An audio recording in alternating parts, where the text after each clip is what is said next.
নবী একটা কবরের পাশে গিয়া, জান্নাতুল মাওয়া কবরের পাশে গিয়া ছোট বাচ্চার মতন কান্না শুরু করে দিলেন।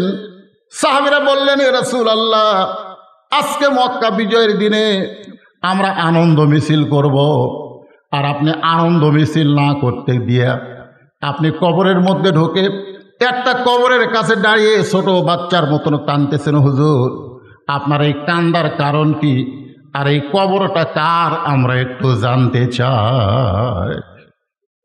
এত বড় বিজয়ে নবী আনন্দ মিছিল না করে কবরের পাশে গিয়ে দাঁড়ালেন।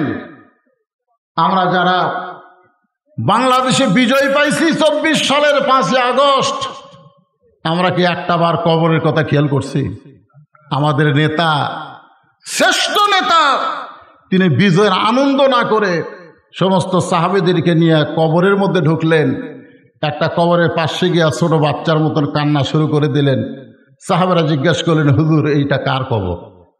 কারণ যেই কবরের পাশে রাসূল কাঁদতেছে, ওই কবর যখন আল্লাহ রাসূল দিয়েছেন তখন সাহাবীর সংখ্যা ছিল মাত্র 300 জন। ধরে কোন কয়জন? আজকে মক্কা বিজয়ের দিনে সাহাবী কত? 10,000। তাহলে 9,700 জন সাহাবী জানে না ওটা কার কবর। আল্লাহ রাসূল বললেন, যেই কবরের পাশে দাঁড়িয়ে কাঁদতেছি এই কবরটা হলো তোমাদের মা খাদিজাতুল কুবরার কবর। সমস্ত সাহাবীরা বললেন, ইয়া রাসূলুল্লাহ, আমরা মা খাদিজা সম্পর্কে একটু জানতে চাই, আমরা মা খাদিজা সম্পর্কে জানতে চাই।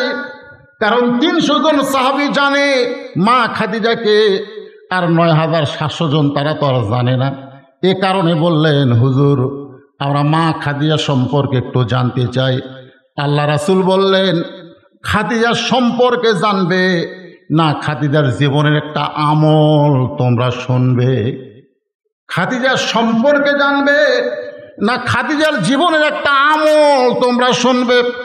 সমস্ত সাহাবীরা বললেন, হুজুর, খাদিজার জীবনে এমন কি আমল ছিল যে আমলটা আমরাও শুনতে চাই। রাসূল বললেন, শুধু শুনলে হবে না, সে আমল তোমাদেরকে করতে হবে। সামিনা ওয়া তাআনা, এই কোরআন শুধু শুনলে হবে না, বাস্তবে কোরআনকে গ্রহণ করা লাগবে। কথা বলেন ঠিক কিনা? তো আজকে কি আপনারা খালি শুনবেন না আমল করবেন? এ কথা কন না কেন? এই যুবকেরা, কারা কারা এশার নামাজ পড়নি? বৃষ্টির মধ্যে যখন মসজিদে ঢুকলো, আমি তখন ভাইয়ের সাথে বললাম, ভাই, মসজিদে সবাই ঢুকবে না, কারণ মসজিদে ঢুকবার গেলে কি লাগে? শরীর পাক থাকা লাগে। ধরে কারণ কি থাকা লাগে? 2 নম্বর কাপড় পাক। যারা পেশাব করে পানি টানি লাইনি, যারা এশার নামাজ পড়েনি, মসজিদের মধ্যে ঢুকবার গেলে আবার একটা দোয়াও পড়া লাগে, আল্লাহুম্মা আফতাহ লি আবওয়াবা রাহমাতিক। তো মসজিদের মধ্যে সবাই ঢুকবে না, তো মসজিদের বাইরে হলে অনেকে ওয়াজ শুনবে। এখানে অনেক যুবক থাকতে পারো যারা হয়তো এশার নামাজ পড়েনি, এরকম আছে না নাই? কথা বলেন ভাই, আছে না নাই? যারা এশার নামাজ পড়নি যুবক, আমি তোমাদেরকে বলতেছি, বুড়াকালের কোন ইবাদত কিন্তু আল্লাহ নেবে না। আমার মতন বুড়া হয়ে 5 ওয়াক্ত নামাজ মসজিদের শেষ রাত পড়ে থাকবে, মনে করবে আল্লাহ মাফ করবে না। আল্লাহ বলেছেন, তোমার শৈশবকালের কোন ইবাদত আমার দরকার নাই, তোমার বুড়াকালের কোন ইবাদত আমার দরকার নাই, যৌবনকালের ইবাদতের হিসাব দাও, জান্নাতে চলে যাও। জোরে কান সুবহানাল্লাহ। যে সমস্ত যুবক দাঁড়ায় আছো, যে সমস্ত যুবক বসেছ, তোমরা ফজর পর্যন্ত জীবিত থাকবা তার কোনো গ্যারান্টি আছে? জোরে বলেন, আছে? সাহাবীরা বললেন, ইয়া রাসূলুল্লাহ, মা খাদিজা জীবনে কি এমন আমল করতেন আমরা শুধু শুনবো না, আমরা সে আমলটা করবারও চাই। তো মা খাদিজা কি আমল করতে আপনারা খালি শুনবেন না করবেন? কথা কয় না। কারা কারা করবেন? 2 হাত তোলা, আল্লাহকে একটু দেখান তো দেখি।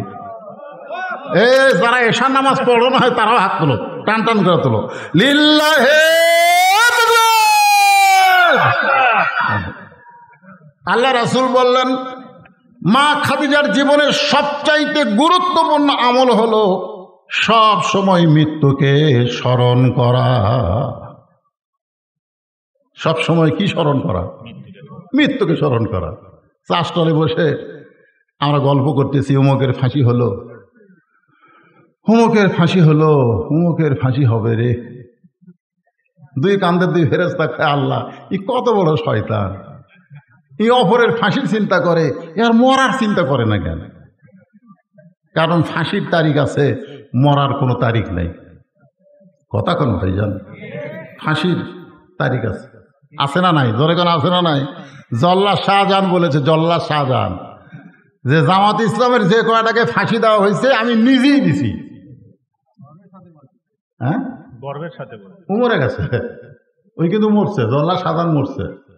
ও বলছে জামাত ইসলামের যে বড় বড় নেতাগুলো ফাঁসি দেওয়া হয়েছে আমি নিজেই দিছি। এক সাংবাদিক বলতেছে অবস্থা কিরকম? বলে আমি ওই জায়গাতে আশ্চর্য, একজনকেও দেখিনি হাসির মঞ্চে সে কান্না করতে, বরং সবাইকে দেখেছি মুস্কি মুস্কি হাসি তাদের মুখে, কারণ তারা সাইদ হসে। ধরে কন কি হসে? কথা কন না কেন? সাইদ হসে। আল্লাহ বলেছেন লা তামুতুন্না ইল্লা ওয়া আনতুম মুসলিমুন, তোমরা মুসলমান না হয়ে মরো না। যে কয়জনকে ফাঁসি দেওয়া হয়েছে তাদের হাসির কারণ হলো তারা মুসলমান হয়ে ফাঁসির রশি গলায় নিচে। জোরে কোন কথা ঠিক না? কারণ তারা বিশ্বাস করে ফাঁসির দড়ি গলায় নেওয়া মানেই দুনিয়া থেকে বিদায় নিব, আল্লাহ জান্নাতের 8টা দরজা খুলে দিবে। জোরে কোন কথা ঠিক? ফাঁসির আগে মানুষ তওবা পড়ে, নামাজ পড়ে, কোরআন তেলাওয়াত করে, কানতে কানতে কলমা পড়ে। রাসূল বলেছেন সারা জীবন যদি পাপ করে মৃত্যুর সময় লা ইলাহা ইল্লাল্লাহ এ কলেমা পড়ে যদি মারা যায়, শুধুমাত্র এই কলেমা পড়ার ওসিলায় আল্লাহ তাকে মাফ করে দেয়। আপনারা গ্যারান্টি দিয়ে বলেন তো যে যারা আমরা মারা যাবো তারা কলমা পড়ে মরবো, এরকম কয়জন আছে? গ্যারান্টি দেন তো, পারবেন? তাহলে আমাদের কলমার গ্যারান্টি নেই, আমরা ফাঁসির আসামি নিয়ে টেনশন করি কেন? আমাদের নিজের মৃত্যুকে নিয়ে খেয়াল করার দরকার আছে না নাই? এশার নামাজ পড়ার পরে যেই ব্যক্তি মসজিদের দিকে, দরজার দিকে তাকায় বলবে আল্লাহুম্মা ইন্নী আসআলুকা মিন ফাদলিক, আল্লাহ তোমার ঘর থেকে বের হলাম, ফজর পর্যন্ত আমার হায়াত আছে কিনা গ্যারান্টি নাই, এটাই আমার জীবনের শেষ নামাজ হতে পারে। আল্লাহ বলে এটাই তোর জীবনের শেষ নামাজ যদি হয়, তোর জন্য জান্নাতও বলবৎ হয়ে গেছে। ধরে কান সুবহানাল্লাহ।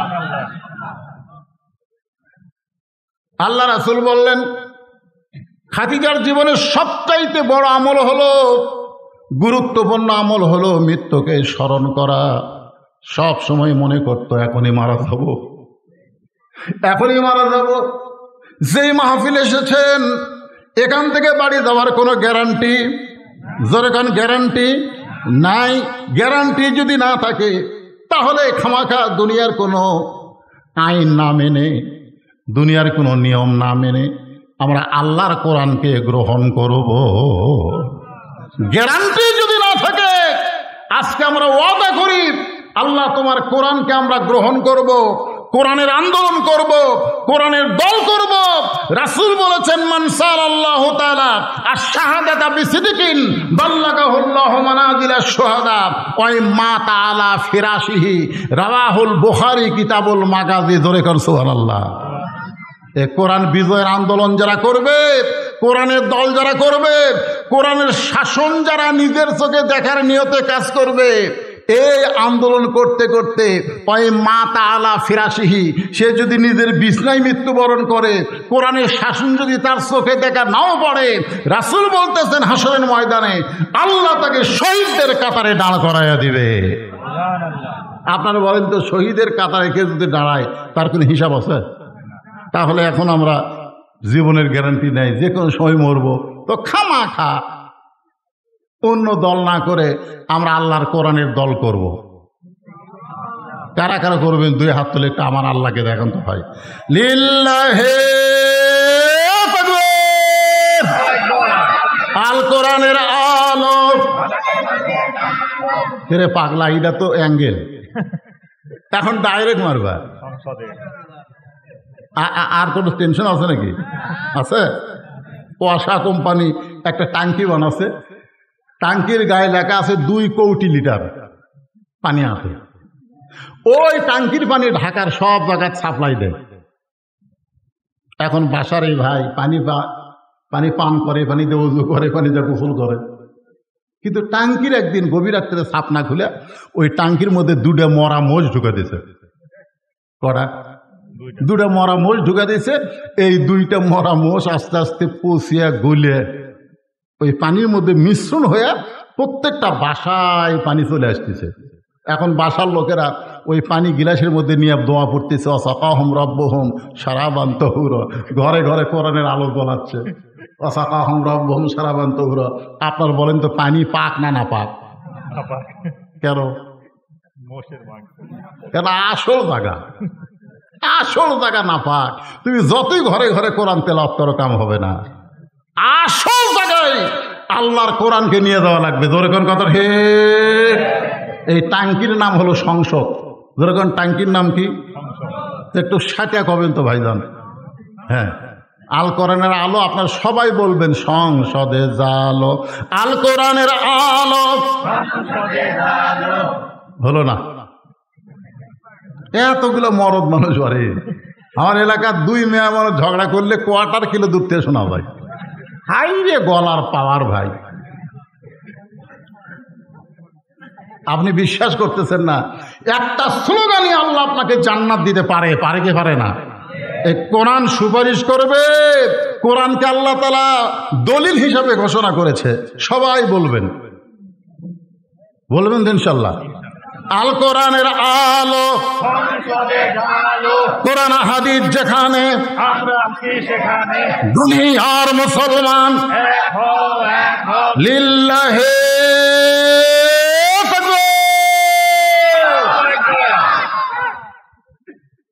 সাহাবী বললেন, ইয়া রাসূলুল্লাহ, মা খাদিজা মৃত্যুকে কেমনে স্মরণ করত? আল্লাহ রাসূল বললেন, তাহলে শোনো। একদিন গভীর রাত্রে আমি রাসূলের ডান হাতখানা খাদিজা বুকের মধ্যে নিয়ে ছোট বাচ্চার মতন কাঁদতেছে। রাসূলের ঘুম ভেঙে গেল।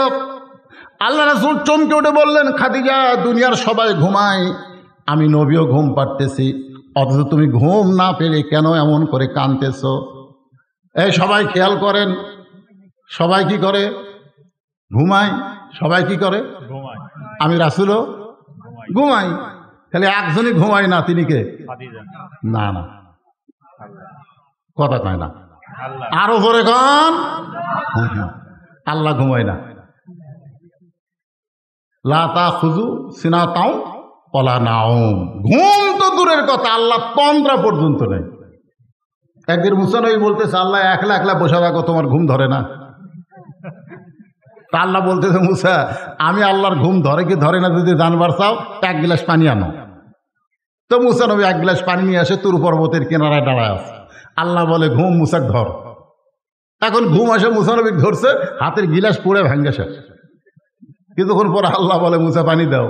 মুসা বলতেছে, আল্লাহ আমার ঘুম আছে, তুমি জানো না? আল্লাহ কয়, মুসা, ঘুম থাকার জন্য 1 গিলাস পানি তুমি রক্ষা করতে পারলে না, আমি আল্লাহর ঘুম থাকলে কুল কায়নাত কেমনে রক্ষা হবে? ধরে কোন সুবহানাল্লাহ। তাহলে কি বুঝলেন? রাসূল বলতেছে, দুনিয়ার সবাই ঘুমায়, আমি নবীও ঘুমাই, কিন্তু তুমি না ঘুমায় কেন কাঁদতেছ? খাদিজা বলে, ইয়া রাসূলুল্লাহ, আমার চোখটা যখন বন্ধ হয়, বন্ধ হওয়ার আগে আমি একটা দোয়া পড়ি, আপনারা সকলেই দোয়াটা পড়বেন। আল্লাহুম্মা বিইসমিকা, পড়েন, আল্লাহুম্মা বিইসমিকা আমুতু ওয়া আহইয়া। আমরা ঘুমায় যাই কিন্তু ঘুমাই না, আমরা মরে যাই। জোরে কোন কথা ঠিক কি না? আমরা ঘুমানোর পর আল্লাহ যদি চেতন না করে, মনে করেন যে ঘুম আপনারা দিলেন এশার নামাজ না পড়ে যদি আপনি চেতন না পান, দুনিয়ার কোনো ডাক্তার চেতন করতে পারবে? তাহলে ঘুম দেওয়ার মালিককে, চেতন করার মালিককে? খাদিজা বলতেছে, রাসূলুল্লাহ, আল্লাহুম্মা বিইসমিকা আমুতু শব্দ যখন উচ্চারণ করেছি, এমন সময় দিকে অন্ধকার কবর আমার সামনে, যেই কবরে কোনো দরজা নাই, জানলা নাই। আপনি বলেছেন সর্বশেষে যেই মানুষটা কবরে যাবে ওই মানুষকে 50,000 বছর কবরের ঘরে থাকা লাগবে। কত বছর? ওই অন্ধকার ঘরে কেমনে থাকবো? সঙ্গে সঙ্গে আল্লাহ নবী খাদিজার কপালে চুমা দিয়ে বলে, খাদিজা, ওই আল্লাহর শপথ করে বলতেছি, ঈমান গ্রহণ করার পরে আপনি আল্লাহর সঙ্গে যে সম্পর্ক গড়ে তুলেছেন, আল্লাহ আপনার কবরকে জান্নাত বানায়া দিবে। সুবহানাল্লাহ, জোরে কর। আপনারা বলেন তো রাসূল কি বলেছেন? এরা খেয়াল করেননি। আল্লাহ রাসূল বলেছেন, ঈমান গ্রহণ করার পরে আপনি আল্লাহর সঙ্গে যে সম্পর্ক গড়ে তুলেছেন, তাহলে ঈমানের আগে আল্লাহর সাথে সম্পর্ক করা যায়? কথা কয় না, যাবে? ওই মেসি নেইমার যতই কোটি কোটি টাকা দান করুক, সওয়াব আছে? কথা কর না কেন? সওয়াব আছে কেন নাই? কারণ ঈমান নাই। এই জন্য আল্লাহ সূরা আসরে শপথ করার পর কি বলতেছে? ইল্লাল্লাযীনা আমানু, তারপরে ওয়া আমিলুস সালিহাত। তোর ঈমান যদি না থাকে, একটা আমল আল্লাহর দরবারে কবুল হবে না। জোরে কোন কথা ঠিক কিনা? 16 বছর স্বৈর শাসকের কারণে আমাদের সকলের ঈমান দুর্বল হয়ে গেছিল। জোরে কথা কন না কেন ভাই? চারিদিকে তাকায় বক্তা বলতে ওয়াজ করে, বক্তাও তাকায়।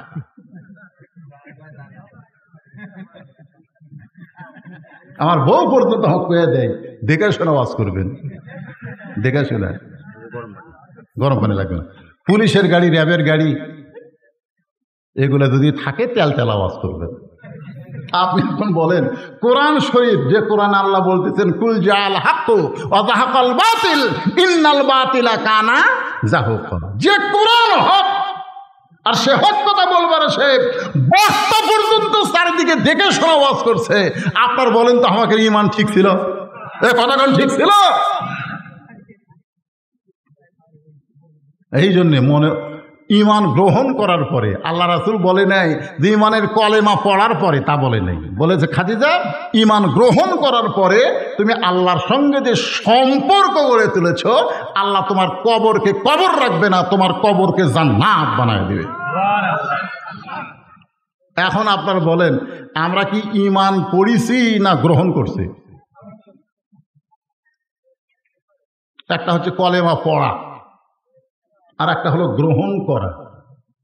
আমি যদি সারা রাত পড়ি সোর সোর সোর সোর সোর সোর সোর সোর সোর সোর সোর সোর, সোর কমবি? আপনার এখন সোর কমবি, কারণ সোর সোর আমি পড়তেছি, কিন্তু সোর আমি ধরতেছি না, চোর আমি ধরতেছি না। আসে মুয়াজ্জিন বলতেছে, হুজুর, ইমাম সাহেবকে, যে হারে চুরি বেড়ে গেছে, আপনি একটু দোয়া করবেন হুজুর, চুরি যেন কমে। ইমাম সাহেব বলতেছে, ঠিক আছে, ঈশার নামাজ পড়ার পরে সবাই বসবেন। সবাই বসে গেছে। বলে, একবার সূরা ফাতিহা পড়েন, 3 বার সূরা ইখলাস পড়েন, একবার দুরূদ শরীফ পড়েন। সবাই হাত তুলে দোয়া করতেছে, আল্লাহ চোরের হাত থেকে, এটা কি গ্রাম? ভট্টপাড়াকে তুমি হেফাজত করো আল্লাহ। আল্লাহ, যে হারে চুরি শুরু হয়ে গেছে, আল্লাহ চোরের হাত থেকে হেফাজত করো। সাইড থেকে চোর বলতেছে আমিন, চোর বলতেছে আমিন, যে তোর দোয়া করে দে, ঘুম পাড় আর আমি কমসা। আমরা 16 বছর খালি দোয়া দিয়ে কামসাছি। কি করছি? তবে অ্যাঙ্গেলে দোয়া, ডাইরেক্ট না। বলছি, আল্লাহ কোরআনের পাখিকে হেফাজত করো। আল্লাহ সাইদি হুজুরের নাম ধরবার পারিনি। জোরে কথা কন না কেন? কথা কন। এখন ইমাম সাহেব যদি বলে, মুয়াজ্জিন, ভট্টপাড়ায় চুরি শুরু হয়ে গেছে, প্রত্যেকটা মুসল্লি 2 হাতে 1 করে লাঠি কাটো, যে কয়টা রাস্তা গ্রামে আছে প্রত্যেকটা রাস্তার মাথায় 10 জন গোপনে লাঠি নিয়ে দাঁড়িয়ে থাকো। আপনারা বলেন তো, চোর আমিন কবি? কথা কন না কেন? চোর আমিন কবি? আজকে আমাদের অবস্থাটা কি? ঈমান আমরা কলেমা পড়েছি না গ্রহণ করছি? না, গ্রহণ করার মতন মুসলমান এখন আমরা হইনি। গ্রহণ করবার গেলে 3টা জিনিস খেয়াল করেন। ইকরার বিল লিসান, জবানে বলতে হবে লা ইলাহা ইল্লাল্লাহ। 2 নম্বর হলো তাসদিক বিল জানান। শুধু জবানে বললে হবে না, ওইটা কলিজার মধ্যে জায়গা দেওয়া লাগবে। কলিজার মধ্যে যদি ইমানের জায়গায় একবার দিবার পারি, উকিরে সে বারবার বলতেছে রাষ্ট্রপতির কাছে দরখাস্ত করেন, রাষ্ট্রপতি যদি আপনাকে মাফ করে দেয় তাহলে আপনার ফাঁসির দণ্ড মাফ হয়ে যাবে। ইমানদার কলিজার দিকে তাকায় আর কয়, কি কইলা উকিল? বলে রাষ্ট্রপতির কাছে দরখাস্ত করেন, রাষ্ট্রপতি যদি আপনাকে মাফ করে দেয় তাহলে আপনার ফাঁসির দণ্ড মাফ হয়ে যাবে। তাসদিক বিল জানান। কলিজার ইমান বলতেছে, উকিল তুমি কার কাছে আমাকে মাফ চাইতে বলো? আমি আমার নিজের জীবনে 3 জন রাষ্ট্রপতিকে ক্ষমতা থাকা অবস্থায় মরা দেখছি। একটা হলো শেখ মুজিবুর রহমান, একটা জিয়াউর রহমান, একটা জিল্লুর রহমান, যারা নিজেরাই মারা যায়। কোন ইমানদার ইমান থাকা অবস্থায় রাষ্ট্রপতির কাছে বাঁচার দরখাস্ত লিখবে না। ধরে কোন কথা ঠিক কি না? এর নাম হলো তাসদিক বিল জানান। কলিজার মধ্যে ইমান। আয় যেরকম ছোট ছোট বাচ্চারা দৌড়াদৌড়ি করছে, আমার ভাই বলল আয় হায়, পুলিশেরা সমানে গুলি করতেছে আর ছেলেরা সব দৌড়াই। গুলির সামনে একজন দুনিয়া পড়ে যায়, তাকে টান দেয় আর একজন দাঁড়ায়। তাসদিক বিল জানান। বিশ্বাস করেছে মৃত্যু হবে না, শাহাদাত হবে। ধরে বলেন কথা ঠিক কি কথা কন? আশ্চর্য, একজনের মরা দেখে 10 জন ভয় দৌড় দেয় না, বরং তারা আরো তাকে লাশটা সরাই দিয়ে ওইখানে দাঁড়ায়। মা তাসদিক বিল জানান। কলিজার মধ্যে ইমান। মরা লাগবে। বাতিলের সঙ্গে আপোষ করে বাঁচতে চাই না, হকের পক্ষে লড়াই করে মরতে চাই। জোরে কোন কথা ঠিক না? মরা লাগবেই। 3 নম্বর হলো আমল বিল আরকান। ইমান অনুযায়ী আমল করতে হবে। ইমান অনুযায়ী আমল করতে গেলে আবল তাবল আমল করলে হবে না। আবল তাবল দলিল নাই, বিনা দলিলে আমল করে, এরকম আমল আমাদের বাংলাদেশে আছে না নাই? আমার দয়াল বাবার দরবারেতে কেউ ফিরে না খালি হাতে।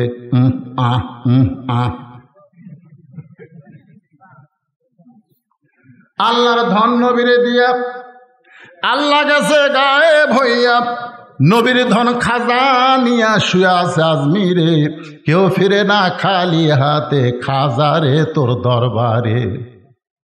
সুবহানাল্লাহ কবেন না নাউযুবিল্লাহ কবেন?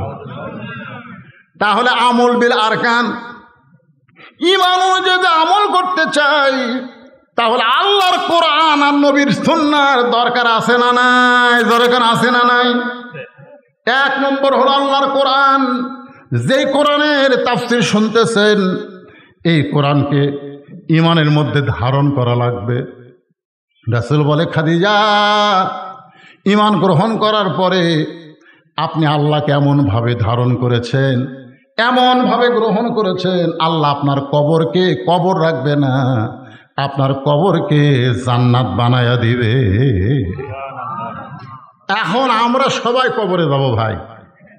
কবরে গেলে 3টা প্রশ্ন হবে, জানেন কটা? আমি আমার এক ভাইস্তে ক্লাস 3 পড়ে, অকলাম করে কবরে গেলে 3টা প্রশ্ন হবে রে, উত্তর জানিস কি? খন চাচা মুখস্থ করছি তো। কি যখন বলবে মান রব্বুকা, তোর রবকে কম আল্লাহ, আমার নাবিউকা তোর নবীকে কম মোহাম্মদ রাসূলুল্লাহ, আমার দিন ওকে তোর দিন কি ইসলাম, তার জন্য আমার নামাজ পড়া লাগবে। এত বোকা আল্লাহ, প্রশ্ন কয়ে দিছে উত্তরও কয়ে দিছে, তার জন্য বলে আমার নামাজ পড়া। কি মনে করতেছেন ভাইজান? কবরের মধ্যে যখন আমাকে আপনাকে নিয়ে যাওয়া হবে, প্রথম প্রশ্ন করবে মুনকির নাকির মান রব্বুকা, তোমার রবকে। সাথে সাথে নামাজ দাঁড়িয়ে দেবে। নামাজ দাঁড়িয়ে বলবে লোকটা কেবল ঘুমাইছে, এই মাত্র লোকটা ঘুমাইছে, দুনিয়ার থেকে বিদায় নিয়ে কবরের ঘরে ঘুমালো, তোরা কোত্থেকে এসে প্রশ্ন করিস? মুনকির নাকির কয় কি আরে প্রশ্ন করি, শুয়ে থাকা লোক মুরগি নাকি আমরা তো হিসাব জানি না ভাই, হিসাব জানিস না, মান রব্বুকে প্রশ্ন করিস কারা? তো মুনকি নাকি আল্লাহ তোমার বান্দাকে আমরা মান রব্বুকে প্রশ্ন করি, নামাজ যে খেপা খেপছে, আমরা এখন কি করব? আল্লাহ কই যে নামাজ নিয়ে কবরে আইছে, মান রব্বুকার উত্তর তার হয়ে গেছে। ও বেনামাজি খালি মরিয়া দেখেন, এমন আজাব দিবে রে ভাই কবরের ওই মাটিতে, গলা ফেটে রক্ত ঝরবে চিৎকারের ওই চোটেতে। সবাই বলেন, বললে মনটা একটা হালকা হয়ে যাবে। ডানে কবর বামে কবর, ডানে কবর বামে কবর, নিচে কবর আছে যে, ওপর দিকে চাইয়া দেখো বাঁশের ছাউনি দিছে কে। এ কথা সবাই কি বলা লাগবে? সবাই বলেন। কিন্তু যেদিন ডাক পড়িবে, সবাই বলেন, কিন্তু যেদিন ডাক পড়িবে কবর মাঝে যাইতে, জোগাড় কিছু করছো বন্ধু তার মাঝে বিছাইতে। ভাইজান আপনারা বলেন তো, এই যে আপনারা বললেন কিন্তু যেদিন ডাক পড়বে, এই যেদিন কি বার? কথা কয় না রে। আচ্ছা আপনারা কি আমার কথা বুঝতেছেন না? বুঝতেছেন? তাহলে বলেন তো, কিন্তু যেদিন, এই যেদিন কি বার?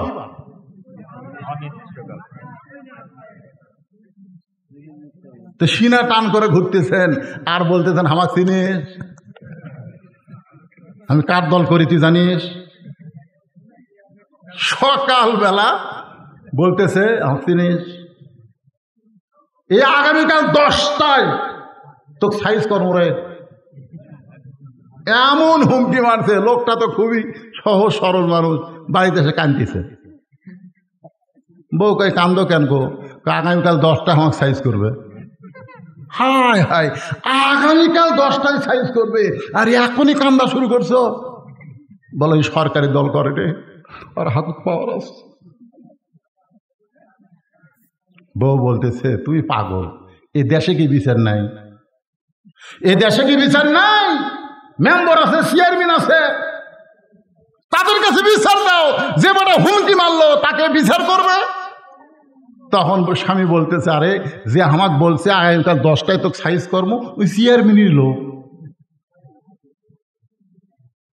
তখন বউ বলতেছে তাহলে যার কেউ নাই রে, তার আল্লাহ। সুবহানাল্লাহ, সহি কথা, যার কেউ নাই তার আল্লাহ।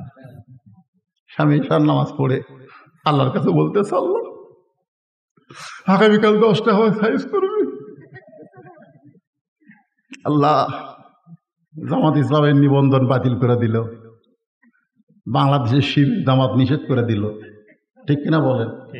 কার কাছে বিচার দেবেন? কোর্ট যায়, কোর্ট ওই শালীর কথাই চলে, জোরে কর কথা, ঠিক কিনা? ওর কথাই কথা, ওর কথাই কোর্ট চলে, সেই কোর্ট বিচার দিবে। আল্লাহ সকাল 10টা আমার সাইজ করবি। আল্লাহ তোমার যদি কিছু করার থাকে, চোখের পানি নিয়ে একেবারে ইমানের হালে আল্লাহর কাছে বিচার দিচ্ছে। আর বউ দিনের বেলা ওরই প্যান্ট শার্ট পরিষ্কার করছে, টাই চালা বাথরুমে, ওরই প্যান্ট শার্ট পরিষ্কার করছে, কিন্তু এই সাবানের ফ্যানটা যে পানিতে ধুয়ে দেওয়া লাগবে ওটা আর বইয়ের মনে নেই। কথা বুঝলেন? ওই 9টার সময় আছে পেশাব করবে, পঞ্চের স্যান্ডেল তলা সমান, ওই বউদে ফ্যানটা করে থাকছে, সাবানের ফ্যানটা, ওই ফ্যানটার উপর 2 পাও দিয়েছে, ব্রেক ছাড়া। পড়ারও তো একটা ব্রেক আছে, ব্রেক দিয়ে পড়লে কিন্তু একবার 2 পাও, একবার 2 পাও সামনে গেছে, গাছ কাটলে যেরকম ও বাবারে মারে করছে। বউ আসা দেখে স্বামী কাঠে আছে। আগামীকাল সকাল 10টায় সাইজ করবি, 9টার সময় বউ টানা বার করে চিল্লাচিল্লি করে, টানা বার করে চোখে মুখে পানি দেয়, হুঁশ ফিরছে, খালি একটা কথা বলতেছে, আমার মাজা নেই, আমার মাজা নেই। অ্যাম্বুলেন্স কল করছে, বগুড়া শহীদ যে মেডিকেল থেকে অ্যাম্বুলেন্স আসছে, রাতে 11টার সময় অ্যাম্বুলেন্স। ওরে বাবারে সররে মল্লরে, ওরে অ্যাম্বুলেন্সের একটা সাউন্ড আছে না নাই, ওরে বাবারে সররে মল্লরে, ওরে বাবারে সররে মল্লরে। তো এখন এই লোকটা চিন্তা করতেছে, কে রে আমার গ্রামতে অ্যাম্বুলেন্স ঢুকতেছে, কার কি হলো দেখি তো। বউ কয় না, বাড়াও না, সকাল 10টার সাইজ করবি, বাড়ানোর দরকার নেই। স্বামী বলতেছে, পাগল, সকাল 10টারে আর রাত 11টা। আস্তে আস্তে আসা দেখে একেবারে তক্তা যেরকম লিয়া যায় ওই রকম করে রক ঢুকাচ্ছে।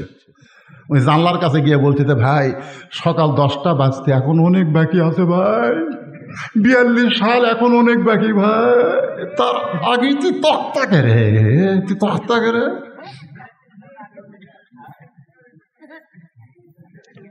ওই অ্যাম্বুলেন্সের মধ্যে কান্দিছে, বলতেছে, ভাই ক্ষমতার মালিক আমি না রে, ক্ষমতার মালিক।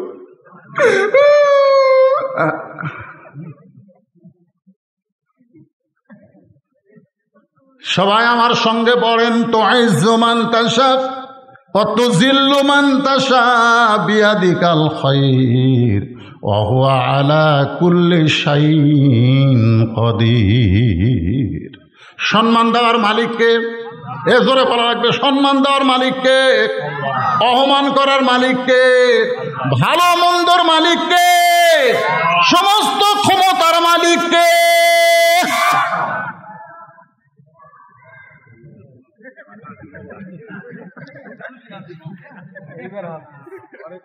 আমার মায়েরা, বোনেরা, যারা পর্দার অন্তরে আছেন, বিরক্ত তো হচ্ছেন না?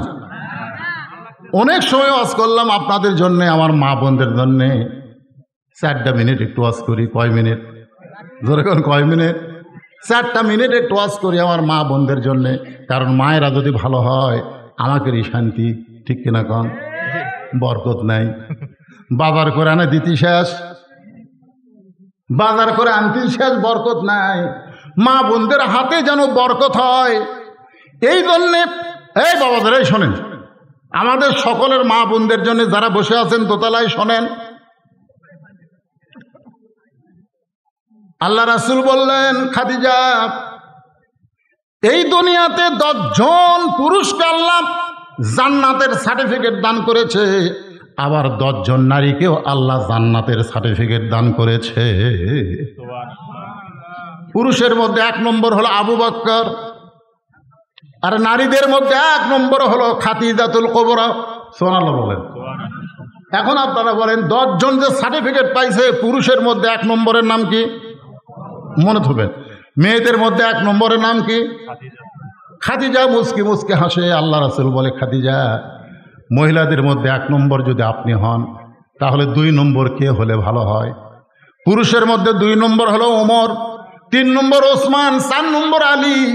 তাহলে মেয়েদের মধ্যে 1 নম্বর যদি খাদিজা হয়, 2 নম্বর কে হলে ভালো হয়? খাদিজা বলতেছে, রাসূলুল্লাহ, আল্লাহ যেন 2 নম্বর আমার মেয়ে ফাতেমাকে কবুল করে। রাসূল বলেন, খাদিজা, আপনাকে আল্লাহ 4টা মেয়ে দিয়েছে, যেরকম কয় মেয়ে? তো আপনি কুলসুমের কথা, রোকেয়ার কথা, জয়নাবের কথা না কইয়া ফাতেমার কথা বললেন কেন? এই মায়েরা শোনেন, ভালো করে শোনেন, কয় মেয়ে? তো আপনি কুলসুমের কথা বললেন না, আপনি রোকেয়ার কথা বললেন না, জয়নাবের কথা বললেন না, আপনি ফাতেমার কথা বললেন কেন? খাদিজা বলে, হুজুর, আপনি তো বাপ, আপনি বুঝবেন না। কারণ বাবারা বোঝে না কোন ছেলে মেয়ে কেমন, এটা কে জানে? আর কতক্ষণ কে জানে? বাবা জানে না। বাবা আনন্দে মাতিয়া সাগরে ভাসাইয়া সেই যে চইলা যায়, খবর লয় না। মাজন ধরিয়া উদরে কতই যতন করে, 10 মাস পরে পায় প্রসবের বেদনা। মা যদি ভালো হয়, সন্তান আল্লাহর ওলি হয়, যার প্রমাণ হলো আব্দুল কাদের জিলানী রহমতুল্লাহ আলাইহি, দরকার সুবহানাল্লাহ। মা যদি ভালো হয়, সন্তান হাসান হোসাইন হয়। মা যদি খারাপ হয়, সন্তান ইয়াজিদ হয়। আমরা হাসান হোসেনের মায়ের নাম জানি, হাসান হোসেনের মায়ের নাম হলো ফাতেমা, কিন্তু ইয়াজিদের মায়ের নাম আমরা জানি না। ইয়াজিদের মায়ের নাম হলো লাইসা বিনতে সাইবা। নামটা খেয়াল থবেন, ইয়াজিদের মায়ের নাম কি? লাইসা বিনতে সাইবা। আল্লাহ নবীর যে কয়টা শত্রু ছিল তার মধ্যে ওতবা সাইবা আছে না নাই? ধরে কোন আছে না নাই? এই সাইবার মেয়ে হলো লাইসা, আর লাইসার পেট থেকে যে মালটা বার আছে তার নাম হলো ইয়াজিদ। আর হাসান হোসেনের মা হলো ফাতেমা। খাদিজা বলতেছে, ইয়া রাসূলুল্লাহ, ফাতেমাকে আল্লাহ যেন 2 নম্বর জান্নাতি ঘোষণা করে। আল্লাহ রাসূল বলেন, খাদিজা, ফাতেমা তো জান্নাতি নয়, ফাতেমা তো জান্নাতি নয়। সঙ্গে সঙ্গে খাদিজা কান্দে বলে, রাসূলুল্লাহ, ফাতেমা যদি জান্নাতি না হয় তাহলে ফাতেমা কি? রাসূল বললেন, ফাতেমা হলো জান্নাতি নারীদের নেত্রী। খাদিজা বসা মানুষ খাড়া হয়ে গেল। কি করলেন হুজুর? ফাতেমা হলো জান্নাতি নারীদের নেত্রী। হুজুর ফাতেমা জানে না? আমারটা ফাতেমাকে দেন আর ফাতেমারটা আমাকে দেন, কারণ এই খবর তো আমি আর আপনি ছাড়া কেউ জানি না। ফাতেমা হবে 1 নম্বর জান্নাতি, আর আমি হব জান্নাতি নারীদের নেত্রী। তখন থেকেই বোঝা গেল মেয়েরা একটু উপরে থাকতে পছন্দ করে। ধরে কোন কথা ঠিক কিনা? বাংলাদেশে এর আগে মরদ মানুষ প্রেসিডেন্ট হচ্ছে, প্রধানমন্ত্রী হচ্ছে, কিন্তু এইরকম করেনি। এই মেয়ে আশা যেরকম করছে, ধরে কোন ঠিক কিনা? মেয়েদের মধ্যে হিংসা আছে। আমার মেয়ে তরকারি পাক করে আমার খাওয়াচ্ছে। আমি বললাম, মা বহু জায়গাত মাছ খাচ্ছি মা, কিন্তু তোর হাতের পাক মানে মধুরে। মেয়েটা আর 1 টুকরা দিছে। আমার দিকে তাকা আছে, আমি খাচ্ছি আর খুশি হচ্ছি। আর বইয়ের দিকে তাকা দেখি টেপা মাছ। কে গো তোমার কি হলো? এখন থেকে মেয়ের বাড়িতে পার হয়ে যান, মেয়ের বাড়িতে পার হয়ে যান। আপনার মেয়ে পারে, আমি পারি? হায় হায়, কি জাত রে! মেয়ের প্রশংসা করলে বউ বেদার হয়ে যায়। ধরে কোন কথা কন না কেন? খাদিজা বলতেছে, ইয়া রাসূলুল্লাহ, তাহলে আমাকে আপনি জান্নাতি নারীদের নেত্রী বলেন, আর ফাতেমা হবে 1 নম্বর জান্নাতি। রাসূল বললেন, খাদিজা, আমি হলাম বন্টনকারী, দেওয়ার মালিক হলো আল্লাহ। আমি হলাম কি? বন্টনকারী, দেওয়ার মালিক কে? খাদিজা বললেন, ইয়া রাসূলুল্লাহ, কারণে আল্লাহ ফাতেমাকে জান্নাতি নারীদের নেত্রী করলো, সে আমলটা কি? আল্লাহ রাসূল বলেন, খাদিজা, আপনার মুখের চেহারা, আপনি কেমন, এটা দুনিয়ার কত মানুষ বলতে পারে। খাদিজা বলতে, তো হুজুর, আমার মুখের চেহারা আমি দেখতে কেমন, এটা দুনিয়ার হাজার হাজার মানুষ বলতে পারে। কারণ 40 বছর বয়স আপনাকে যখন স্বামী হিসাবে গ্রহণ করলাম, ওই সময় মক্কার সবচাইতে ধনবতী রমণী ছিলাম। ব্যবসা বাণিজ্যের কারণে হাজার হাজার পুরুষের সঙ্গে আমার লেনদেন হয়েছে। তার আমার চোখের সাইজ, মুখের সাইজ, গায়ের রং বলতে পারে। রাসূল কান্দের বলে, খাদিজা, আপনার ফাতেমার চোখের সাইজ, মুখের সাইজ, গায়ের রং দুনিয়ার কত পুরুষ বলতে পারে। খাদিজা কান্দের বলে, ইয়া রাসূলুল্লাহ, আমার ফাতেমা পর্দানিশী। আমি মা হয়ে বলতেছি, ফাতেমা যখন দুনিয়াতে ভূমিষ্ঠ হলো, আমি খাদিজা পর্যন্ত তার ইজ্জত দেখতে পারি নাই। সুবহানাল্লাহ জোরে কর। উপর হয়ে আমার মেয়েটা দুনিয়াতে চলে আসলো। রাসূল বললেন, খাদিজা, আপনি জন্মসূত্রে ফাতেমাকে পর্দানিশী দেখেছেন। আমি বাবা হিসাবে, নবী হিসাবে বলতেছি, ফাতেমা শুধু পর্দার মধ্যেই বড় হবে না, পর্দার ভিতরে দুনিয়া থেকে বিদায় নেবে। গভীর রাত্রে ফাতেমাকে যখন কবর দেওয়া হলো, মায়েরা শোনেন, হযরত আলী চিৎকার করে বললেন, রে কবর!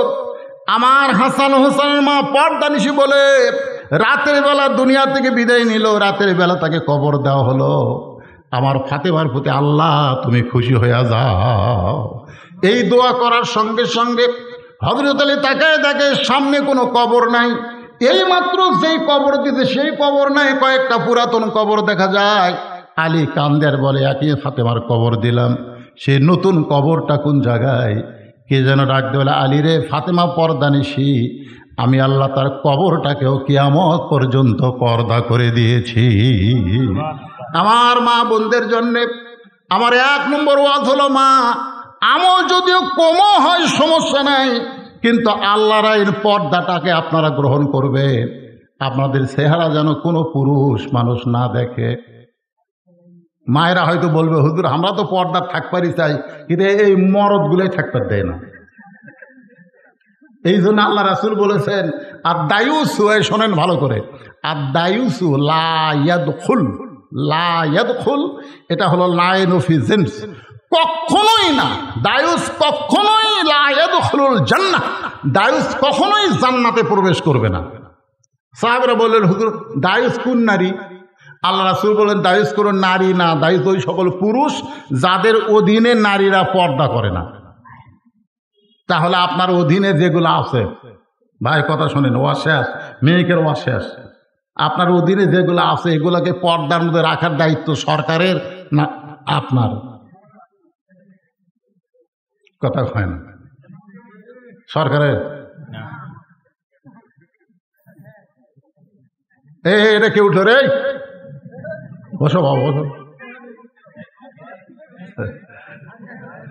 না মুরব্বী লয় তো, মুরব্বী উঠলে বলে মুরব্বী ভাইরাল হয়ে গেছে, মুরব্বী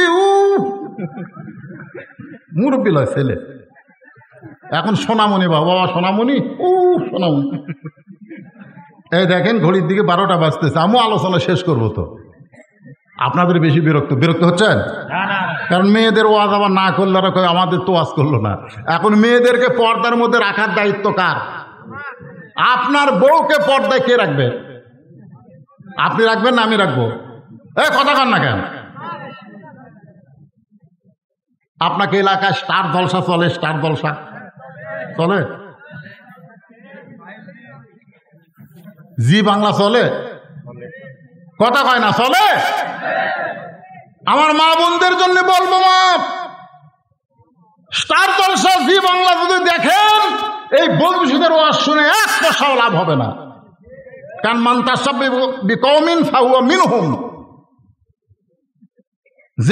যাকে যে অনুসরণ করবে তার সাথেই তাকে যাওয়া লাগবে। স্টার জলসা জি বাংলা এটা কি মুসলমানের না হিন্দুর? এই স্টার জলসা জি বাংলা দেখবেন না। আর আপনারাও স্বামী হইয়া এইটা খুব খেয়াল করবেন। সবচাইতে বড় যুদ্ধ হবে ভারতের কোন চ্যানেল বাংলাদেশে না চলা। যে ভারত আমাদের কয় নম্বর শত্রু কেমনে বুঝলেন?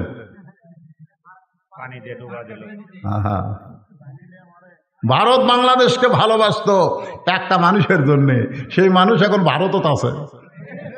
বাংলাদেশে একটা গানও বাড়াইছে, মোদির বউ নাই।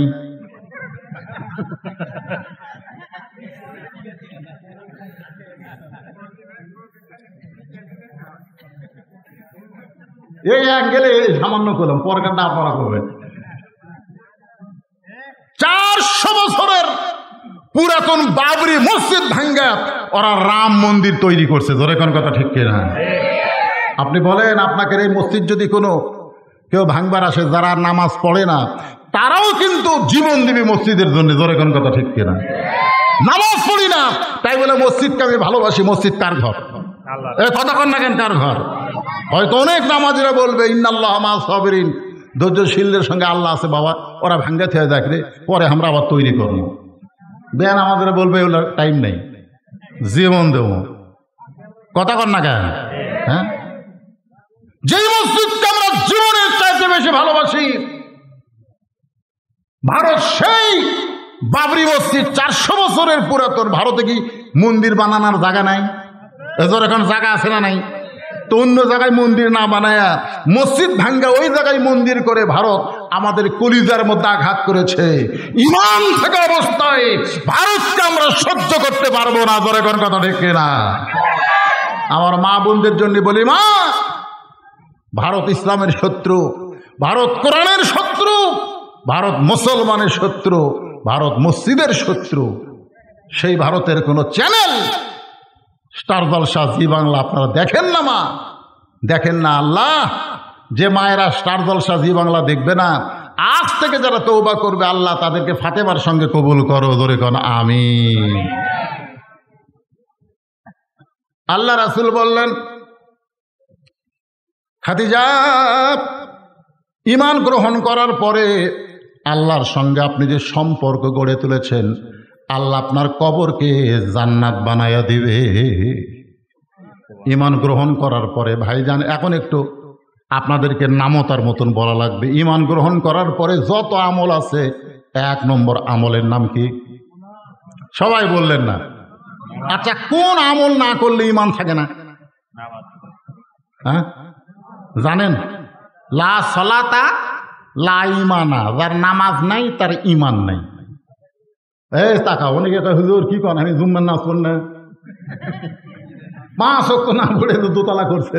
আপনারা বলেন তো, এই মসজিদ যে দোতলা করলো, এটা কি 5 ওয়াক্তের জন্য না জুম্মার জন্য? আরে সত্য কথা রাখুন, এটা কিসের জন্য? 5 ওয়াক্তের জন্য। টেকা দেন হুজুর, মসজিদ দোতলা করা লাগবে। দোতলা কেন ভাই? এত মুসল্লি হুজুর আটতেছে না। আচ্ছা, ফজরের খবর কি? এক কাতারে হয় না। জোহরের খবর কি? এখন কাজ কামের দিন, বুঝতেছেন না। আসরের খবর কি? হুজুর বাজারত গেছে। মাগরিবের খবর কি? ফজরেরই মতো। এসার খবর কি? যা আসলো তাই। তো মসজিদের মধ্যে কয় কাতার? কয় 9 কাতার। এখন পর্যন্ত এক কাতারই হয় না, তো দোতলা করবে কেন? তখন সাইড থেকে একজন মুসল্লি মুসকে মুসকে হাসতেছে আর বলতেছে, ওই শালারা যারা জুমার দিনে সবার শেষে আগে যায়, ওরকে জন্য দোতলা করা লাগবে হুজুর, ওরকে জন্য দোতলা করা লাগবে। আপনারা বলেন, যারা শুধু জুমার নামাজ পড়ে এদেরকে আল্লাহ ঠাট্টা করবেন। ঠাট্টা করে হাসরের দিন বলবে, এই জুম্মা বাটি তোরা কারা রে? আমি আল্লাহ রহমান রহিম তোদেরকে জান্নাত দিয়ে দিলাম, যা। সমস্ত জুম্মালারা জান্নাতের দিকে মারবি দৌড়। ওরা তো আর বুঝবার পারতেছে না আল্লাহ ঠাট্টা করতেছে।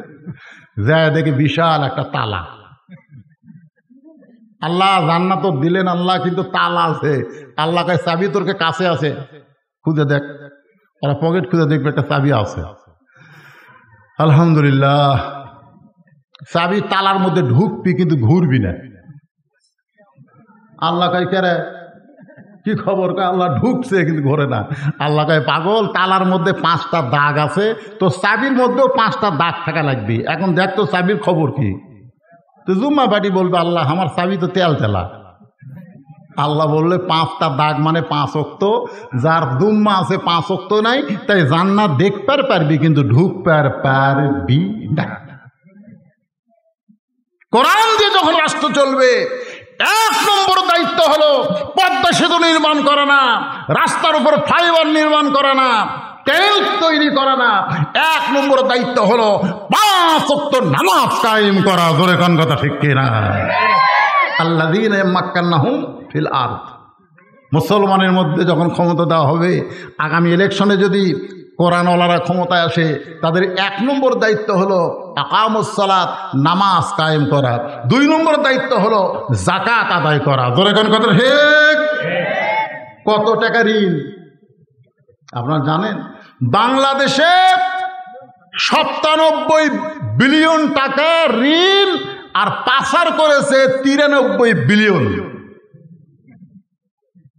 এই কয় লেটা খেতারা, এই শালা এমপি মন্ত্রীরা, এরা টাকা পাচার করেছে 93 বিলিয়ন। বোঝেন 100 কোটিতে কি? তাহলে 93 বিলিয়ন কয় হাজার কোটি টাকা? ডলার, ডলার, টাকা না, ডলার, টাকা না, কি ডলার। চিন্তা করছেন? আমাদের বাংলাদেশের ধনী নাই। নামাজ কায়েমের সাথে সাথে তার অন্তর সবসময় মৃত্যুকে স্মরণ করে টাকার যাকাত শতকরা 2.5 টাকা যদি দেওয়া শুরু করে, অনুবীক্ষণ যন্ত্র দিয়ে খুঁজলেও বাংলাদেশে কোনো গরিব পাওয়া যাবে না। ধরে কোন কথা ঠিক কিনা? 1 ব্যাগ টাকা গেলে 7 দিন ঘুরতেছে, একটা গরিব নেই। আরে গরিব হয় ভালো আসলো রে। আপনার কি মনে করছেন যাকাত তখন দেওয়া লাগবে? আপনার বাড়ির গরিব আসবি না, আপনাকেই গরিবের বাড়ির যাওয়া লাগবে। গরিবই নাই, 7 দিন ঘুরে গরিব নাই, মনে করতেছে গরিব যখন নাই। দেখি মরুভূমির দিকে যাই, মরুভূমির মধ্যে যায় দেখে এক লোক বস্তা মাথার দিয়ে ঘুম পাড়তেছে। তো বেগালা মনে করছে আলহামদুলিল্লাহ, পাতি বারে গরিব হোক পাসি। তো সালাম দিতে, আসসালামু আলাইকুম। বস্তালা লাভ যেটা বলতেছে আলহামদুলিল্লাহ। বেগলাকে কে ভাই সালাম দিলাম, ওয়ালাইকুম বাদ দা আলহামদুলিল্লাহ কেন? বলে 1 বস্তা টাকা নিয়ে 15 দিন ঘুরতেছি, গরিব পাইনি ভাই। তোকে দেখে গরিব মনে কর, আলহামদুলিল্লাহ পড়ছি ভাই, টাকার বস্তা লে ভাই। 2 ধনে খান দে, কে গরিব গেল কোথায় রে? নামাজ কায়েমের সাথে সাথে যাকাত দেওয়া যখন আইন হয়ে যাবে, এই বাংলাদেশ আল্লাহ রহমত বরকতের দরজা খুলে দিবে। অনুবীক্ষণ যন্ত্র দিয়ে খুঁজলে আর গরিব পাওয়া যাবে না। ধরে কোন কথা ঠিক কিনা? বাংলাদেশে বহু খনি আছে, আপনি জানেন? বাংলাদেশে কত খনি আছে আপনি জানেন? কিন্তু খনিগুলা এত নিচে ভাই, ও হয় রে, এ তো তুলবার গেলি টাকা শেষ। সব তেলের খনি, সোনার খনি, পাথরের খনি, কয়লার খনি, সব খনি বাংলাদেশের নিচে আছে, কিন্তু এত নিচে তোলা যাচ্ছে না। কোরআন দিয়ে যখন রাষ্ট্র চলবে, ওই খনিগুলো তখন অত নিচে থাকবে না। সৌদি আরবের মতন খনিগুলো সব আল্লাহ উপরে উঠাইয়া দিবে। কি মনে করতেছেন? যে হারে ফসল পাচ্ছেন ওই হারে ফসল আবাদ কম হলেও রেজেকের মধ্যে বরকত হবে, নবীর সুন্নাহর আইন হবে। তোমার ক্ষুধাকে তুমি 3 ভাগ করো, এই গামলা গামলা গোস্ত মাছ আছে যে তুমি পেট ভরে খাবে? তোমার ক্ষুধাকে 3 ভাগ করো, 1 ভাগ খাও, 1 ভাগ পানি পান করো, 1 ভাগ আল্লাহর জন্য ফাঁকা করো। তোমার দেহ হবে সৈনিকের মতন, সোলজারের মতন, পেট কোনোদিন উঁচা হবি না, বুক উঁচা হবি, অন্যায় দেখলে ধরবি। ধরে কোন কথা ঠিক কিনা? তো এমন খাওয়া আছে ভাই, টুটি পর্যন্ত খাওয়া কয় মিষ্টি খাওয়া শূন্য রে। ওরে বাবা রে, আরো খাবি রে। চোর দেখলে দাবার না দেওয়া চোরের পাও ধরে, কারণ যে বেশি ভুড়িয়ালা মানুষ উনি 10 মাসে পোয়াতের মতো উনি দৌড়াবার পারবি। আর একবার আমার সঙ্গে পড়েন, ইজাজা আনাসরুল্লাহি ওয়াল ফাত ওয়া রাআইতান নাস ইয়াদখুলুনা ফি দীনিল্লাহি আফওয়াজা ফাসাব্বিহ বিহামদি রাব্বিকা ওয়াস্তাগফির ইন্নাহু কানা তাওয়াবা। আজকের আলোচনা এই সূরাকে সামনে নিয়ে আমি এতক্ষণ ধরে করলাম। আল্লাহ পাক আমাদের সকলকে কবুল করুক। সকলে বলে আল্লাহুম্মা আমিন। বৃষ্টি হচ্ছিল, আল্লাহ তুমি বৃষ্টি বন্ধ করে দিছো। আমি এক সময় আল্লাহকে এশার নামাজের সময় বললাম, অন্তত 12টা পর্যন্ত আল্লাহ তুমি বৃষ্টি দিও না। তো 12টা পার হয়ে গেছে, আল্লাহ তাও বৃষ্টি আমাদেরকে আর দেয়নি। আমরা দীর্ঘ সময় আলোচনা করলাম, কোনো আদায় নাই। আমরা এখানে তাবারকও রেডি আছে ইনশাল্লাহ। আপনাদের শুনে আসা লাগবে না, হয়ে যাবে ইনশাল্লাহ। আবার তাবারকেরও ব্যবস্থা করছেন, এমনি কোনো আদায় নাই, দানবিহীন। আবার তাবারকের ব্যবস্থা করছে। একটু জিকির করেন, লা ইলাহা ইল্লাল্লাহ, লা ইলাহা ইল্লাল্লাহ, লা ইলাহা ইল্লাল্লাহ, লা ইলাহা ইল্লাল্লাহ, লা ইলাহা ইল্লাল্লাহ, লা ইলাহা ইল্লাল্লাহ, লা ইলাহা লা ইলাহা ইল্লাল্লাহু মুহাম্মাদুর রাসূলুল্লাহ সাল্লাল্লাহু আলাইহি সাল্লাম। যে হাদিসটা আমি আপনাদের সামনে বলতেছিলাম একটু খেয়াল করেন। আর দায়ুসু লা ইয়াদখুলুল জান্নাত, দায়ুস কোনোদিন জান্নাতে প্রবেশ করবে না। তাবারক হয়ে গেছে, খালি নিয়ে আসতেছে, বিরক্ত হয়ে না, ওঠা বসা করেন না। দায়ুস কোনোদিন জান্নাতে প্রবেশ করবে, এ কথা কন না কেন? এই দায়ুস কারা? দায়ুস হল ওই সকল পুরুষ যাদের অধীনে নারীরা পর্দা করে না। এখন আমাদের মা বোনেরা পর্দা করলে আমাদের কি লাভ? এ লাভের উপরে একটা ওয়াজ আমি আপনাদেরকে শোনাই। আমাদের মা বোনেরা যদি পর্দা করে, আপনারা বলেন তো, মা বোনদের বিরুদ্ধে কোনো কথা বলবো না, কারণ দুনিয়াতে যত নবী এসেছেন সমস্ত নবীদের মা আছে না নাই? এদের এখন আছে না নাই? শুধুমাত্র বাবা আদম আলাইহিস সালামের মা নাই, বাবাও নাই, কিন্তু ঈসা নবীর বাবা না থাকলেও মা আছে। আমাদের মায়ের পেট থেকে আল্লাহর ওলি দুনিয়াতে চলে আইছে। আল্লাহর ওলিরা, নবীরা সব মায়ের পেট থেকে হয়েছে। সেই মাগুলো যদি ভালো থাকে, ভালো রাখার 1 নম্বর আইন হলো পর্দা। এই পর্দার ব্যবস্থা আপনারা করবেন। পর্দাকে বোঝানোর জন্য বলতেছি ভাই, আজকে যদি আপনাদের এলাকায় কেউ মাইকিং করে, শোনেন, কেউ মাইকিং করে যে আজকে একটা ছাগল তোমাদেরকে প্রদর্শনী হবে, তোমরা অমুক ফিল্ডে চলে আসো। আপনাদের এলাকায় সবচেয়ে বড় ফিল্ডের এলাকার নাম কি, যেখানে বড় ফিল্ড আছে? হ্যাঁ, হরিতলার ফিল্ডে তোমরা চলে আসো, একটা ছাগল প্রদর্শনী করা হবে। আপনারা বলেন তো, মানুষকে ছাগল দেখার জন্য হরিতলা যাবে? যেখান যাবে, কেন যাবে না? কারণ রাস্তাঘাটে যেখানে সেখানে ছাগল পেয়া পেয়া করতেছে, ছাগল দেখার জন্য অত দূর যাওয়ার দরকার নাই।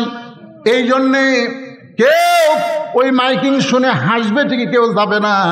আর যদি মাইকিং করে হরিতলা ফিল্ডে একটা হরিণীকে দেখানো হবে, একটা হরিণী দেখানো হবে, হরিণ, আপনার বলেন তো মানুষ যাবে কি যাবে না? কেন যাবে? কারণ হরিণ জঙ্গলে থাকে, পর্দার মধ্যে থাকে। আজকে মা বোনের যদি পর্দার মধ্যে থাকে, ছেলেদের আকর্ষণ বেশি হবে, মহারণা নগদ দিবে, বাকি মহারণায় বিবাহ করবে না। আমি যখন সৌদি আরব থেকে তায়েফে যাচ্ছিলাম, তায়েফে যাওয়ার সময় যে গাড়ির ড্রাইভার, চেহারাটা এত সুন্দর, খালি টকটকা লাল, আমার সঙ্গে হাফেজ আব্দুর রশিদ ছিল। এক সময় কথা প্রসঙ্গে তাকে জিজ্ঞাসা করা হলো, ভাই এই যে আপনি মক্কা থেকে তায়েফে যাচ্ছেন, 200 রিয়াল ভাড়া নেবেন, আপনি এই যে ড্রাইভারি কতদিন হলে করতেছেন? ওই লোকটা বলল, হুজুর আমি আসলে ড্রাইভার না, আমি মক্কার একজন আমিরের ছেলে, আমি মক্কার একটা আমিরের ছেলে। আমির মানে কোটিপতি, ধনী মানুষের ছেলে। হাফিজ সাহেব জিজ্ঞাসা করলো, তাহলে আপনি ড্রাইভারি করতেছেন কেন? ছেলেটা বলল, আমি বিয়ে করার জন্য বাবার কাছে গেলাম, যে বাবা আমার বয়স হয়েছে, বিয়ে করতে চাই। আমার বাবা কইল মহারণার টাকা জোগাড় করো। বাপের টাকা দেয়া বইয়ের মহারণা দিলে হবে না, অন্তত মহারণা দেওয়া কোরআনে আল্লাহ ফরজ করেছেন, এই মহারণার টাকা তুমি জোগাড় করো। হুজুর 2 বছর হলে ড্রাইভারি করতেছি, যে টাকা কামাই করি সেই টাকা জমা করতেছি, আর 1 বছর ড্রাইভারি করলে আমার মহারণার টাকা জোগাড় হবে, আমার বাবার হাতে দিব, তারপরে বাবা আমাকে বিয়ে করাবে। আমি আশ্চর্য হয়ে গেলাম। সৌদি আরবের একজন যুবক বিবাহ করতে গেলে সর্বপ্রথম যেই জিনিসটা খেয়াল করে তার নাম হলো মোহরানা। জোরে কান, তার নাম কি? আর আমাদের বাংলাদেশের ছেলেরা, বাপ অটো ভ্যান চলায় আর ছেলে রাস্তায় 30,000 টাকার মোবাইল নিয়ে ঘোরাফেরা করে। বাপ অটো ভ্যান চালায় আর ছেলে 30,000 টাকার মোবাইল নিয়ে, 4G মোবাইল, 5G মোবাইল নিয়ে ঘোরাফেরা করে। যদি জিজ্ঞাসা করা হয়, তোর বাপ ভ্যান চালায়, তোর এত মোশান কেন? ছেলে খালি মুচকে মুচকে হাসি আর কয়, হুজুর মোশান আমার হবে নাকি আপনার হবে? বলে, তোর মোশান হওয়ার কারণ কি? বলে, গত বছর এক মেয়ের বাপ আমার দাম 1.5 লাখ কষে, 1 বছর ধৈর্য ধারণ করার কারণে এই বছর আর এক মেয়ের বাপ আমার দাম 2 লাখ বলতেছে। আমি তখন মনে মনে বললাম, বাংলাদেশে মেয়েরা বেপর্দা হওয়ার কারণে ছেলেরা মহারণা তো দেয় না, বরং বিমান পাওয়ার আশায় ঘোরাফেরা করে। জোরে কোন ঠিক কিনা? আজকে যদি আমাদের মায়েরা হরিণের মতন পর্দার মধ্যে থাকে, যদি তারা আল্লাহর আইনকে গ্রহণ করে, তাহলে ছেলেরা রাস্তায় মোশান করবে না, কারণ বকরির মতন যেখানে সেখানে মেয়েদেরকে দেখতে পাবে না। যার কারণে তারা বিবাহ করার জন্য আগ্রহ পেশ করবে, তাদের মধ্যে লোভ হবে। বাপ মা বলবে মহারণা আদায় না করলে বিয়ে হবে না, তখন কোনো ডিমান্ড বাংলার জমিনে থাকবে না। মেয়েরা পর্দা ধরার কারণে তাদের মহারণা দিয়া বিয়া করা লাগবে। ধরে কোন ঠিক কিনা? কথা কোন ঠিক কিনা?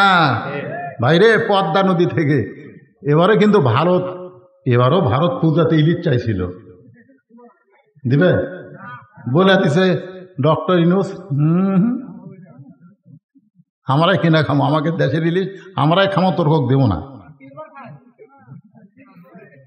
পদ্মা নদীর থেকে 7 কার্টুন ইলিশ, কয় কার্টুন? 7 কার্টুন ইলিশ, একেবারে ইলিশ মাছ বরফ পলিথিন দিয়ে প্যাকেট করে বগুড়া নিয়ে যাচ্ছে। কিন্তু মানুষেরই ভুল, 1 কার্টুনে বরফ না দিয়ে খালি পলিথিন দিয়ে প্যাকেট করছে। 6 কার্টুনে বরফ আছে, পলিথিন আছে, ইলিশ আছে, আর 1 কার্টুনে খালি ইলিশ আছে, পলিথিন আছে, কিন্তু বরফ নাই। কার্টুন করে বগুড়া নিয়ে যাচ্ছে। এখন তো ইলিশ নামার সাথে সাথে যারা যারা বুকিং দিছে তারা নিয়ে গেছে। 6 কার্টুন আর ইলিশ ভালো, কিন্তু 1 কার্টুন ওই লিয়ে যা কেবল খুলিছে ভাই। যেই খুলিছে ভৌমাসিকার দাওয়াত দেওয়া লাগেনি, আপনারা বলেন তো পচা ইলিশ খুললে মাছি কোথায় আছে আয় আয় আয় আয় করা লাগবে? ওই পচা মাছি, ভৌমাছিরা সব গান গাচ্ছে, সুন্দর নারী দেখলে পরে আমার দিল দেওয়ানা করে ওলে ওলে ওলে ওলে ওলে করে, সব ভৌমাছি ওর পচা ইলিশের কাছে ধরছে। যাদের 6 কার্টুন ভালো তারা চিল্লে কে রে, এই তোর ইলিশটা গন্ধ আসতেছে কেন? বলে ভাই আমাকে আমার ইলিশের কার্টুন পর্দা নাই, পর্দা না থাকার কারণে পচে গেছে, ভৌমাছি ধরেছে। ওরা বলতেছে আমাকে এগুলা ভালো রে, পচেনি, কিন্তু কাম সারা ওই পচা ইলিশের কারণে। কারণ ভালো ইলিশের চাইতে পচা ইলিশের দুর্গন্ধ কম না বেশি? সমস্ত লোকেরা বলতেছে ইলিশে ধার দিয়ে যাওয়া যাচ্ছে না, সব ইলিশ পচে গেছে। আপনার বলেন সব ইলিশ পচেছে? কয়টা পচছে? 1 কার্টুন। কিন্তু 1 কার্টুন পচার কারণে ওই 6 কার্টুনেরও দুর্নাম হচ্ছে। আপনাদের এই ভট্টপাড়ায় একটা মেয়া যদি বেপর্দা হয়, একটা মেয়া যদি অপবিশ্বাস হয়, একটা মেয়া যদি পূর্ণিমা হয়, একটা মেয়া যদি পরিমণি হয়, তাহলে সমস্ত লোকেরা বলবে ভট্টপাড়ার মেয়েরা খারাপ। আপনারা বলেন সব মেয়ে খারাপ? এ ধরে কেন সব মেয়ে খারাপ? কিন্তু একটা খারাপের জন্য গোটা পাড়ার দুর্নাম। এখন 6 কার্টুন ইলিশ ভালো বারে তাজা, কিন্তু ওর পচার কারণে হুজুকা বাঙালি বলতেছে ইলিশে ধার দেওয়া যাওয়া যাচ্ছে না, ইলিশ পচে দুর্গন্ধ। এখন এরা 6 জন মিলে অক ধরছে যে তোর ইলিশের কারণে আমাকে ব্যথা বন্ধ হয়ে গেছে। তো ভাই তাহলে কি করি? বলে ইলিশ ফ্রি দে, ইলিশ ফ্রি দে, দিয়ে যা না, যদি দেশ তো পেট মরে। এখন 6 জন মিলে একত্র হয়ে তখন বলতে ফ্রি দে, তখন পচারি ধরে বলতে ভাই রে পর্দা না থাকার কারণে, বরফ না থাকার কারণে আমার ইলিশ পচে গেছে, ভাই ভাই রে ইলিশ ফ্রি দেবার চাই, লিয়া দা ভাই। তখন খরিদ্দার আরো রাগ করছে, কে রে ব্যাগের মধ্যে আমাদের কত সদাপাতি আছে, তোর পচা ইলিশলে সবগুলো নষ্ট করবো, ফ্রি দিবার ছায়া সেই গরম হয়ে গেছে। তখন বলতে দেখে ভাই তোরকে কথা মতো ফ্রি দিবার চাইলাম, এরা তো সেই গরম। তখন বলতেছে এখন এক কাম কর, তুই বল ইলিশ ফ্রি, আদেশের তেলও ফ্রি, ইলিশও ফ্রি, আদেশের তেলও ফ্রি। এখন পচা ইলিশওয়ালা বলতেছে ভাই পর্দা না থাকার কারণে আমি মানে ইলিশকে ফ্রি দিলাম, আদেশের তেলও ফ্রি দিচ্ছি। তখন খরিদ্দাররা 3 দল হয়ে গেছে। খরিদ্দাররা 3 দল হয়ে এক দল বলতেছে আগে পচা ইলিশ লেইনি, তেলের জন্য নিব না, দরকার নাই, ইলিশের ধার দিয়ে যাব না। আর এক দল বলতেছে ইলিশ নিব, মধ্য ঘাটায় ইলিশ ফেলা দিয়ে তেল নিয়ে বাড়ি যাব। আর এক দল বলতেছে পচা ইলিশ আদেশের তেল একত্র করে পাক করলে খাওয়া যাবে। আজকে পচা ইলিশ মানে বেপর্দা নারী। বেপর্দা নারীকে কোনো বাপ যদি বিয়ে দিবার চায়, একটা ছেলেও কিন্তু বিয়ে করবে না।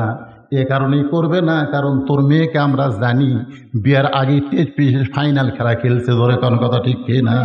তোর মেয়েকে আমরা চিনি তো, বিয়ের আগে টেস্ট ফাইনাল খেলা সব খেলিছে। ওই বেপর্দা মেয়েকে আমরা বিয়ে করব না। তখন মেয়ের বাপ বাধ্য হয়ে বলে আমি R15 একটা মোটর সাইকেল দিব। তখন মোটর সাইকেলের লোভে ছেলেরা 3 দল হয়ে যায়। ধরে কোন কয় দল? এক দল বলতেছে ওই পচা ইলিশ মোটর সাইকেলের জন্যে আমি ঘরে আনে আমার বাপ মায়ের সঙ্গে খারাপ ব্যবহার করবে, কারণ বেপর্দা মেয়ে নিজের জিনিস নিজেই কিনবে, স্বামীর কিনা পছন্দ করবে না, ধরে কোন ঠিক কিনা? শ্বশুর শাশুড়ির সঙ্গে খারাপ ব্যবহার করবে। এই জন্যে বলতেছে ওই 5 লক্ষ টাকার লোভে আমি পচা মেয়ে বিয়ে করব না, এরা হলো ভালো ছেলে, ধরে কোন সুবহানাল্লাহ। আর একদল ছেলে বলতেছে মেয়ে না হয় বেপর্দা পচা মেয়ে, কিন্তু টাকা তো আর পচা না, 5 লক্ষ টাকা নিয়ে মালয়েশিয়া যাব, আর ওখান থেকে ডিভোর্স লিটার পাঠাইয়া দিব। এরা হলো চালাক, ধরে করে। এরা কি? আর একদল ছেলেরা বলতেছে আদেশের তেল দিয়া পচা ইলিশ ভাজলে খাওয়া যাবে, ওর বাপের টাকাতে ব্যবসা কর্ম যে করেই হোক ওই বউলিয়া ঘরত থাকবো, দরকার হলো ওভার ডিউটি কর্ম, ধরে কর নাউজুবিল্লাহ। আমার মা বোনদের জন্য বলতেছি মা পচা ইলিশ হয়েন না। আমার বাবাদেরকে বলতেছি আপনাদের মেয়েদেরকে পচা ইলিশ বানাবেন না, বরং পর্দার মধ্যে রাখবেন। পর্দার মধ্যে রাখলে আপনার মেয়েটা ফাতেমা হবে, আপনার মেয়েটা রাবিয়া বসরি হবে, আপনার মেয়েটা উম্মুল খায়ের ফাতেমা হবে। পেট থেকে সন্তান আব্দুল কাদেরের মতন আল্লাহ দুনিয়াতে পাঠাইয়া দিবে। আমরা সবাই রাজি আছি? আমাদের মা, আমাদের বিবি, আমাদের মেয়ে বিয়ে দেওয়ার আগ পর্যন্ত আমরা পর্দার শিক্ষা দিব। আমার মায়েরা যারা পর্দার অন্তরে বসবাস শুনছেন, আপনারাও পর্দার ভিতরে থাকবেন। আল্লাহ পাক আমাদের সকলকে কবুল করুক। সকলে বলে আল্লাহুম্মা আমিন। ইস্তেগফার পড়ে আস্তাগফিরুল্লাহাল্লাযী লা ইলাহা ইল্লা হুয়াল হাইয়ুল কাইয়্যুম ওয়া আতুবু ইলাইহি। আল্লাহুম্মা সাল্লি আলা মুহাম্মাদ। এই পিছনের ছেলের কি তবরক বাটবে নাকি? আচ্ছা ঠিক আছে, যাও। আল্লাহুম্মা সাল্লি আলা মুহাম্মাদ আল্লাহুম্মা বারিক। ওয়াজ শেষ করলে আর হয় না, আপনি কিছু বলবেন? না 10 মিনিট পরে তো অসুবিধা হবে না। এখন আপনার এইরকম দিনে দেরি করলে হবে। তাই আল্লাহ ধৈর্য ধারণ করেছে, আপনাদের প্রতি রহম করেছে, সময় দিয়েছে। এখন এমন ওয়াজ করে দেখেন 12টা 20 বাজতেছে, ফজর নামাজ পড়া লাগবে না? যে নামাজের উপরে এত ওয়াজ হলো।